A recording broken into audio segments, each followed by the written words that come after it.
The mother insisted on exhuming her daughter's 2-day-old grave, which was buried by her stepfather when she saw what was there. Irina had never been alone with her stepfather before, but her mother had to go away on a business trip.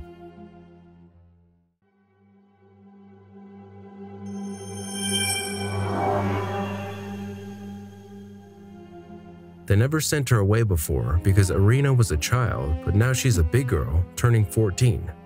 They didn't even give her sick leave anymore when Irina was sick. It was considered that it was no big deal. She could stay at home. Why did she need a babysitter? The boss said, "Stop it, dearie. I've been helping you for years. A young child, you live far away. Now you help me too. I have no one to send but you," and Mother agreed. They lived in the suburbs in a private house. Mother was very worried about leaving both the vegetable garden and the household for 2 weeks. She was very worried, but for some reason Irina was even more worried. "Mom, maybe you won't go," Irina asked. "What do you mean I won't go?" "I will be punished. I will be deprived of a bonus," she said, but she could not understand why her daughter was so worried, as if she had a premonition. After all, she had to fly to and from the business trip on a plane. She read and watched the movies. It happens that some of the relatives anticipate disaster, give signs, warns. And what if Irina some kind of gift opened? Relatives used to say that her grandmother and great-grandmother were witch doctors. Mom did not believe it, so she did not even know what kind of relative it was. "Mom, maybe you should quit the job at all," Irina said and almost cried. "Yeah, and how are we going to live?" said her mother. "Let Uncle Slava go to work," said Irina. "You know there's no work in the village," said her mother, "so let him look in the city. You can go to the city every day." "And why can't he do it?" Irina objected. "Come on, that's enough. I'm afraid of him," said Irina. "Of who?" Mother didn't understand. "Uncle Slava." Irina frowned and cried. "Come on, he's like a father to you. He raised you from the age of 3. Stop making it up." Her mother got very angry with her daughter. The next morning she left. Irina was really 3 years old when her own father left them. Very soon Uncle Slava came into the house. Irina did not remember her own father, but she remembered Uncle Slava. Some childhood memories merged together in her mind. These events may have happened to her own father, but it seemed to Irina that it was Uncle Slava. He wasn't bad in his own way, except he never worked and practically lived at his mother's expense. He also drank. Although Irina had lived in the same house with him all her life, for some reason she was always shy, especially when she became a teenager. Uncle Slava did not touch her and barely even looked in her direction, but for some reason Irina always wanted to turn away when he was sneaking around the house in his underwear in the summer. When she and her mother worked in the garden in the heat of May and her mother would say, "Why are you sweating? Put on your swimsuit." Irina refused. She could not imagine how she would walk around in her swimsuit while Uncle Slava chopped firewood. Irina was very shy. Her friends at school were already dating, kissing guys, and some of them doing something more serious. Irina was afraid to even look boys in the eyes, and she couldn't even think about dating. Irina realized that it was most likely because of her, so she never told her mother about her fears or anything else. And now she was alone in the house with Uncle Slava. Irina tried to pretend that she was fine, that everything was as usual, but she wasn't very good at it. The first weekend, Uncle Slava got as drunk as he had ever been in his life. Irina had never seen him like that. 2 weeks of business trip dragged on like a boa constrictor on wet asphalt. Everything fell out of hand. She just could not find herself. She couldn't get her daughter's words out of her head, and for the last week, neither Irina nor Slava had been answering her calls.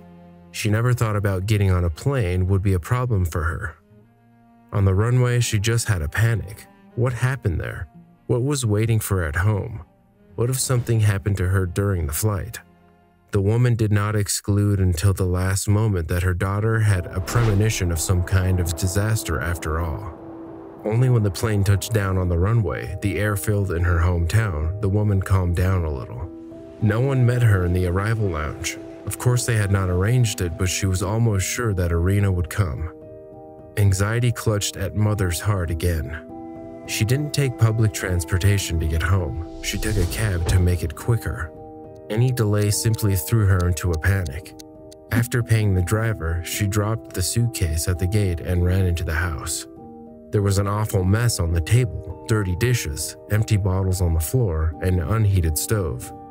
Irina called out to her mother. No one answered. Only a cat crawled out from under the bed, purring loudly and rubbing against her feet. He was obviously angry. Arisha, the woman, called again. A groaning sounded from the girl's bedroom. The woman rushed in and saw Slavik. He was lying on Irina's bed with a bottle in his hands, completely drunk. "Where is Irina?" the woman shouted at him and shook his shoulder. "Irina is gone." The man clutched the girl's pillow and burst into bitter tears. The mother's legs buckled. She sank into a chair, unable to understand anything. At last she found the strength to ask her partner again, "What happened? I do not understand." "Where is my daughter?" "What do you mean she is gone? Where is she?" "I buried her 2 days ago," the man said through his tears. "Are you a moron? It's a bad joke." "What do you mean you buried her? Where is Irina? What is going on here?" The woman was already very angry. She suddenly felt badly with her heart. She was standing and suddenly collapsed right there on the spot. "I checked twice, there was no pulse, and we buried her," Slava told incoherently. "You are talking nonsense to me. Who's we? Where's the death certificate?" The woman shouted. "Why are you shouting like that? My head hurts." "I buried her with my neighbor Vitya." "What certificate?" "There was no pulse. Even a fool knows she's dead." "Calm down, don't yell. Drink with me. In memory of your daughter," Slavik said, wrinkling with a headache. "Slava, you idiot, have you been in touch with that alcoholic again?" She kicked the bottle and ran to her neighbor, but she could not get anything out of him. Vidya was drunk and even more insane than Slava. The woman ran to the police and told them that an exhumation had to be done urgently. 2 days ago, they buried my daughter in the village cemetery without any documents. There is a grave without the permission of the prosecutor and the relevant certificates. I can't, it's not allowed. Go to the city. When you bring the documents, we'll do the paperwork and then exhume her. The district policeman spoke in a low, almost mocking tone. And then the woman remembered that the policeman was Slavik's classmate and wondered if he was involved in all this. The woman argued and ran out of the police station. She ran to the collective farm where there were always mechanics and tractor drivers. She said, "Guys, help me out. I'll give you whatever you want, whatever you'd like, as much as you want," the woman said, out of breath. Surprisingly, men quickly understood what was required, just went to the cemetery and dug out Irina's grave without any certificates. Already when they took her out, they heard a little girl coughing and crying softly. The coffin was opened. Irina was alive, panting in a semi-conscious state. Of course they called an ambulance and took her to the hospital. Her mother went with her. There, the doctors themselves called the police. The woman did not hesitate to write a complaint about Slavik, Vitya, and the policeman. And when Irina came to her senses, there were more details in that case. It turned out that Uncle Slava had invited a guest, his neighbor Vitya, and his childhood friend, that police officer. For 2 days they had been drinking and partying. Irina didn't know when it would end. They took away her phone so she couldn't call her mother, and then completely drunk they decided to teach Irina how to become a woman. All 3 of them wanted to show her how to become an adult woman. So Irina fainted. They didn't do anything to her because they were scared to death themselves. Vidya had a coffin just in case. He was a carpenter when he was sober, so he worked as an undertaker. They dragged the coffin, placed Irina, and buried her. Thank God all this hadn't happened earlier, or Irina would have run out of air. Then their crime would have remained a secret. All 3 of them went to jail, and Irina lived in peace with her mother. Thank you for listening to the end. Don't forget to subscribe, like, and click on the bell so you do not miss any new videos. All the best to you.